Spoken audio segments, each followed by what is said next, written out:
Generations of Palestinians have called this place home. 16,000 live in the Shafat refugee camp in East Jerusalem. A community built and supported by UNRWA for decades. It was already challenging for their staff, who provide services including healthcare and education, to come and work here every day. Israel's parliament now making it impossible, banning it operating in Israeli territory.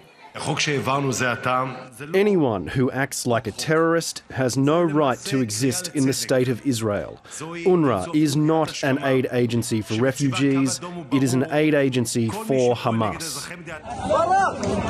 In January, Australia joined other nations in pausing funding to UNRWA after Israel claimed the agency had employees involved in the October 7 terrorist attacks.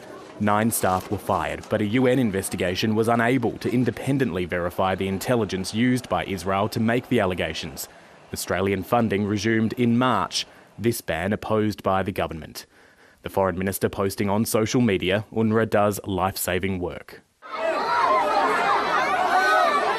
UNRWA is the biggest provider of aid in Gaza, support which has already been reduced to a trickle.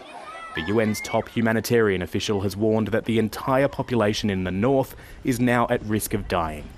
Israel's ban could make it impossible for UNRWA to operate there.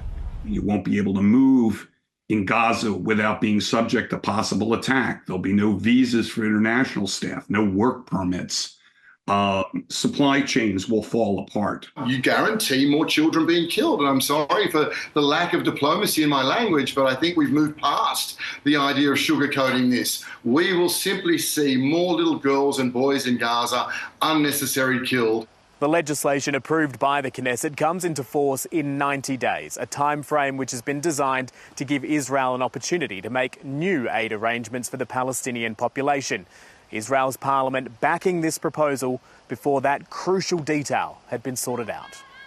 UNRWA simply must be replaced. They must be replaced with other organisations that are not infected with terrorism. There's nobody that can replace them right now in the middle of the crisis. Added pressure from its strongest ally, Washington today reminding Israel of an earlier threat to cut US military aid if conditions in Gaza aren't addressed. Passage of this legislation could have implications under US law and US policy. That remains the case. Tough talk that's done little to sway an emboldened Israel.